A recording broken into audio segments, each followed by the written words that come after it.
Hello students, last lecture में हमने आपको परावर्तन के बाद जो टर्म आता है अपवर्तन के बारे में और अपवर्तन के नियम के बारे में बताया था।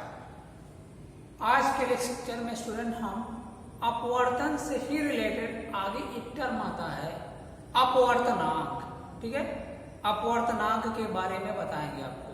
ठीक, अगर बात करें अपवर्तनांक के नियम का, ठीक है, वैसे एक चीज और जान लीजिए, विरल माध्यम और सघन माध्यम, इसको भी मैं डिस्क्राइब कर देता हूं।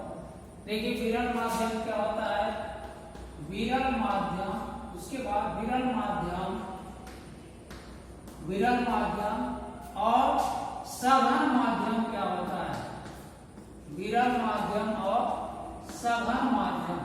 ठीक है, देखिए तुरंत अगर मैं समझा दे रहा हूं। देखिए जब प्रकाश की किरण क्या होती है, अपवर्तन की घटना में क्या होता है, दो मीडियम होता है, फर्स्ट और सेकेंड। ठीक, अपवर्तन की घटना में जब प्रकाश की किरण, जो आपकी किरण होती है, वो क्या होती है, अपवर्तन के पश्चात अभिलंब की ओर झुक जाती है। ठीक है, देखिए हमने इसको क्या किया, अभिलंब की ओर झुका दिया। ये किरण ऐसे जानी चाहिए थी, लेकिन ऐसे न जाकर के क्या होगी, अभिलंब की ओर झुक गई है ना नीचे, इस रास्ते पे गई। तो इस कंडीशन में क्या करेंगे, पहले माध्यम के सापेक्ष दूसरा माध्यम क्या होगा, सघन कराएंगे। जब प्रकाश की किरण एक माध्यम से दूसरे माध्यम में जाती है और अपवर्तन के पश्चात अभिलंब की ओर झुक जाती है, तो इस स्थिति में क्या होगा, पहले माध्यम के सापेक्ष दूसरा माध्यम सघन माध्यम होता है। ठीक, इसके विपरीत यदि प्रकाश की किरण क्या होती है,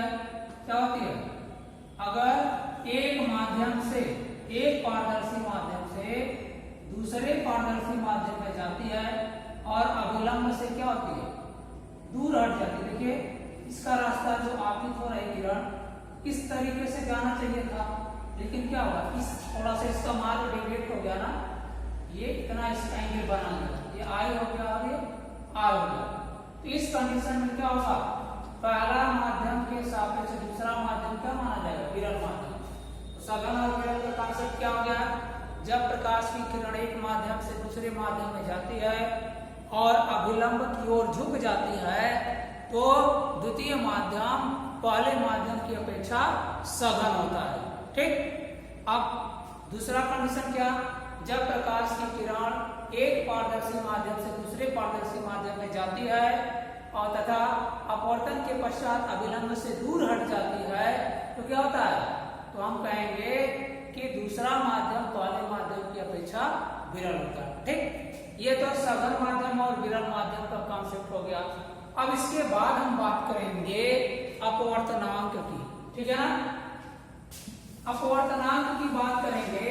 तो अपवर्तनांक की बात करने से पहले हम क्या करेंगे, जो अपवर्तन का दूसरा नियम है, क्या है, अपवर्तन का दूसरा नियम स्नेल का नियम है। ठीक है, अपवर्तन का दूसरा नियम स्नेल का नियम, उसमें आपने क्या बताया था, sine I upon sine R is equal to नियतांक लिखा था, नियतांक, और उस नियतांक की जगह क्या आता है, ऐसे 1/2 आता है, sine I upon sine R. ठीक है, स्नेल का दूसरा, अपवर्तन का दूसरा नियम जो कि स्नेल का नियम कहा जाता है, उस नियम के हिसाब से आपने क्या कहा था, आपतन कोण की ज्यात तथा अपवर्तन कोण की ज्यात अनुपात एक नियतांक होता है, यानी साइन आई बटे साइन आर इक्वल नियतांक, यानी वो यहाँ पे 1/2 एक नियतांक है, जिसे आप क्या कहते हैं, पहले माध्यम के सापेक्ष दूसरे माध्यम का अपवर्तनांक। ठीक है ना, इस टर्म को ही हम अपवर्तनांक कहते हैं। अब अपवर्तनांक कितने प्रकार का होता है, अपवर्तनांक की बात अगर करेंगे तो दो प्रकार से ले सकते हैं। पहला निरपेक्ष अपवर्तनांक, निरपेक्ष अपवर्तनांक। ठीक है, निरपेक्ष अपवर्तनांक, निरपेक्ष अपवर्तनांक। ठीक है, क्या हो जाएगा निरपेक्ष अपवर्तनांक की अगर बात करेंगे। और दूसरा देखिए सापेक्ष अपवर्तनांक, दोनों मैं एक साथ बता दे रहा हूं। दूसरा जो होगा सापेक्ष अपवर्तनांक, सापेक्ष अपवर्तनांक, ये हो जाएगा। ठीक, अब देखिए निरपेक्ष अपवर्तनांक क्या होगा। निरपेक्ष अपवर्तनांक की जब बात करेंगे तो ध्यान दीजिए, जब प्रकाश की किरण वायु से किसी अन्य माध्यम में प्रवेश करती है तो वायु में प्रकाश की चाल तथा माध्यम में प्रकाश की चाल के अनुपात को क्या कहते हैं, निरपेक्ष अपवर्तनांक कहते हैं। बात समझ में आ रहा है स्टूडेंट, क्या बताया हमने, जब प्रकाश की किरण वायु से किसी माध्यम में प्रवेश करती है तो क्या होगा, वायु में प्रकाश की चाल तथा माध्यम में प्रकाश की चाल के अनुपात को निरपेक्ष अपवर्तनांक कहते हैं। ठीक है, ले लेते हैं डेफिनेशन।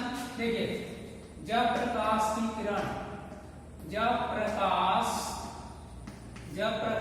की किरण क्या होगी, जब प्रकाश की किरण वायु से क्या होती है, किसी अन्य माध्यम में, वायु से किसी अन्य माध्यम में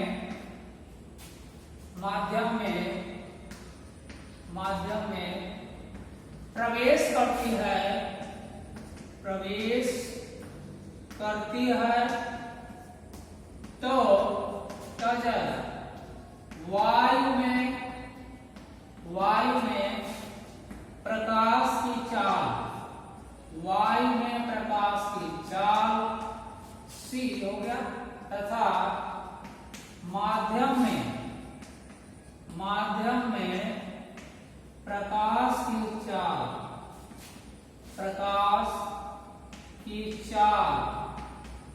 के अनुपात को माध्यम का क्या बोलते हैं, निरपेक्ष अपवर्तनांक कहते हैं।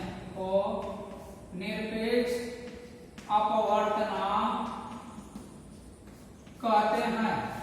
ठीक है, निरपेक्ष अपवर्तनांक कहते हैं। ठीक, इसलिए क्या हो जाएगा, निरपेक्ष अपवर्तनांक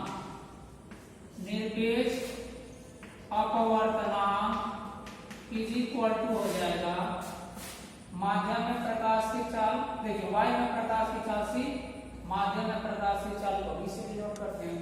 ये फार्मूला हो गया। अब देखिए सापेक्ष अपवर्तनांक में क्या होगा। सापेक्ष अपवर्तनांक की जब बात करेंगे तो जहां वायु बोले हैं वहां कोई वायु की जगह कोई माध्यम ले लेंगे।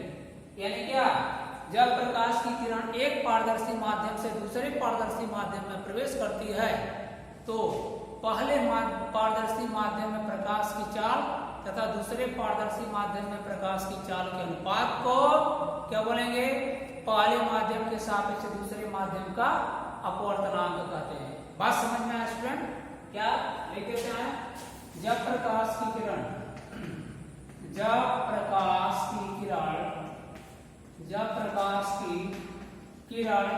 क्या करेगी, एक पारदर्शी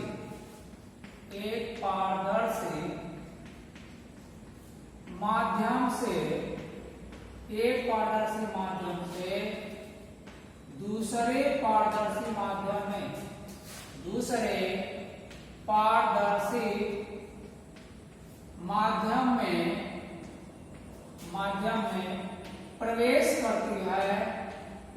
प्रवेश करती है तो क्या होगा, पहले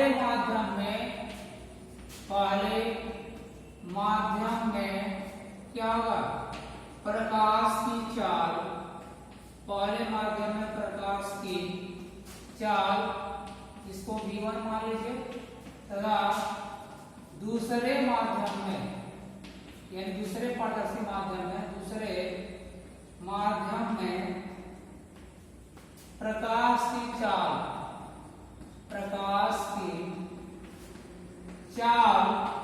के अनुपात को क्या बोलते हैं, पहले माध्यम प्रकाश की चाल या v2 मान लीजिए, v2 के अनुपात को क्या बोलेंगे, पहले माध्यम के सापेक्ष दूसरे माध्यम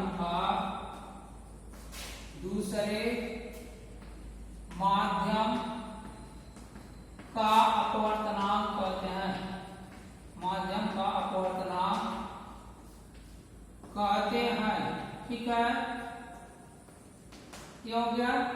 अब इसके बाद देखिए सापेक्ष अपवर्तनांक बराबर सापेक्ष अपवर्तनांक इज इक्वल टू क्या होगा, v1 अपान v2। इसी को हम ऐसे भी लिख सकते हैं 1n2 is equal to v1 upon v2। ये फार्मूला हो गया सापेक्ष अपवर्तनांक का। ठीक है, अब इसके बाद देखिए अगला पार्ट देखिए, ये तो हो गया सापेक्ष और निरपेक्ष अपवर्तनांक की बात। अब यहाँ से एक और रिलेशन हम निकालें। ठीक है, कुछ यहाँ से फार्मूले मिल जाएगा हमें। क्या, देखिए पहला फार्मूला देखो नोट में, जैसे हमने बताया था, अगर प्रकाश की किरण, पहला माध्यम वायु, ठीक है, एयर है, और दूसरा माध्यम वाटर ले लीजिए। पहला माध्यम वायु, देखिए पहला माध्यम क्या होगा, वायु यानी एयर, और दूसरा माध्यम क्या हो जाए, कांच ले लिया जाए या वाटर ले लिया जाए, यानी जल यानी वाटर। तो क्या हो जाएगा, पहला माध्यम वायु, दूसरा माध्यम जल हो गया। इस कंडीशन में जो अपवर्तनांक होगा ANG, ए मतलब एयर, सॉरी ये W होगा, ए मतलब एयर और W मतलब वाटर। एयर W का वैल्यू क्या होगा, वायु में प्रकाश की चाल यानी V1C हो जाएगा, और वाटर में ऐसे भी W लिख दे रहे हैं। ये आ गया फार्मूला ना। दूसरा कंडीशन, पहले माध्यम को वायु मानिए और दूसरे माध्यम को क्या, ग्लास यानी कांच मान लीजिए, कांच यानी ग्लास, और पहला वायु यानी एयर हो गया।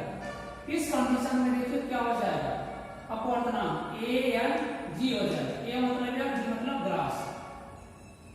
यहां से क्या हो जाएगा, एयर की जगह ग्लास की C हो जाएगा, और यहाँ भी G हो जाएगा। ये हो गया। इसी तरह तीसरा ले लीजिए, अगर पहला माध्यम क्या हो गया, जल हो जाए, जल यानी एयर हो जाए, सॉरी वाटर हो जाए, और दूसरा माध्यम क्या हो जाए, दूसरा माध्यम क्या हो जाए, कांच हो जाए, कांच यानी ग्लास। इस कंडीशन में क्या हो जाएगा, WNG इज इक्वल टू क्या होगा, VW अपान VG। क्या हो जाएगा, वायु में प्रकाश क्या होगा, जल में प्रकाश की चाल और एक कांच में प्रकाश की चाल का अनुपात हो जाएगा। इस तरीके से हम अलग अलग फार्मूला निकाल सकते हैं। एक और टर्म हम समझा दे रहा है, एक और टर्म मैं बता रहा हूं आपको। अगला टर्म जो है, देखिए अगर प्रकाश की चाल एक माध्यम, देखिए अगर इनका रिवर्स किया जाए, ठीक है ना, यानी अगर प्रकाश की किरण क्या होगा, पहले माध्यम से दूसरे माध्यम, दूसरे से तीसरे में जाएगी, क्या होगा, ऐसे पहले से मान लीजिए दूसरे में जा रही है, यहाँ I हो गया, यहाँ मान लीजिए अपवर्तन, यहाँ जो रिफ्रैक्टिंग एंगल बन रहा है यानी अपवर्तन कोण R, यहाँ पे फिर R बनेगा, दूसरे से फिर क्या होगा, तीसरे में इसको मान लीजिए जा रहा है, तीसरे में ऐसे जा रहा है बाहर, थोड़ा सा कोई दूर अपना लिया। अब क्या होगा, तीसरे से फिर इसमें आएगा, मान लीजिए पहले में आ जाए, तीसरे से पहले में आ गया, ठीक, तो पहले में जब आएगा इतना ही एंगल पे आएगा जितना हमने एंटर किया था, I, ये R हो गया, यहाँ पे भी R, यहाँ मान लीजिए R डैश बना, ये भी R डैश हो जाएगा, ये हो गया। ठीक है, तो पहले से दूसरे, दूसरे से तीसरे, तीसरे से पहले जाएगा, यहाँ से एक रिलेशन मिलेगा आपको, पहले से दूसरे में जाएगा, तो आप लिखोगे क्या, 1n2 is equal to sine I upon sine R हो जाएगा। दूसरे से तीसरे में जाएगा तो लिखोगे sine R upon sine R dash हो जाएगा, और तीसरे से पहले में जाएगा तो लिखोगे sine R dash upon sine I हो जाएगा।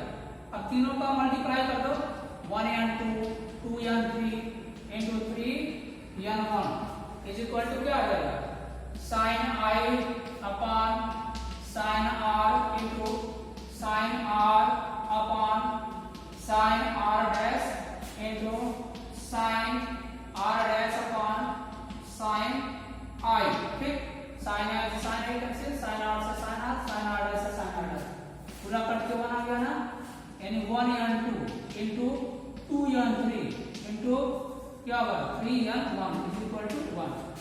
अब यहां से क्या करेंगे 2n3 को छोड़ दीजिए बाकी साइड में लाओ तो 1n2 नीचे आया फिर 3n1 नीचे आया।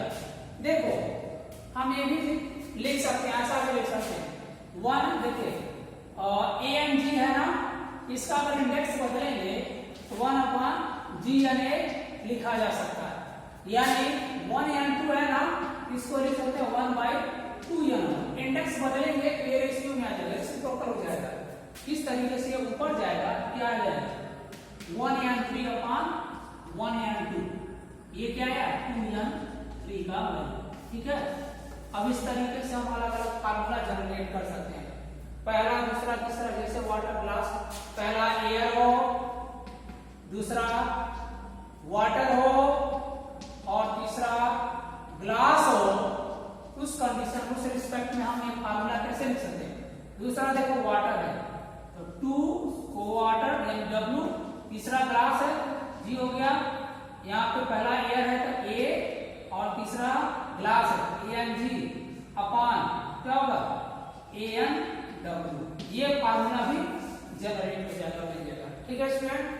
तो आज के लेक्चर में हमने अपवर्तनांक से संबंधित चीजों और संबंधित टर्म का डिस्कशन कराया है ठीक है। इसके बाद के लेक्चर में हम इन टॉपिक्स पर यानी इन फार्मूलों पे बेस्ड कुछ न्यूमेरिकल्स का सलूशन बताएंगे कि कैसे हम सॉल्व करते हैं ठीक है। तो आज के लेक्चर में बस इतना ही बाकी हम नेक्स्ट लेक्चर में डिस्कस करेंगे।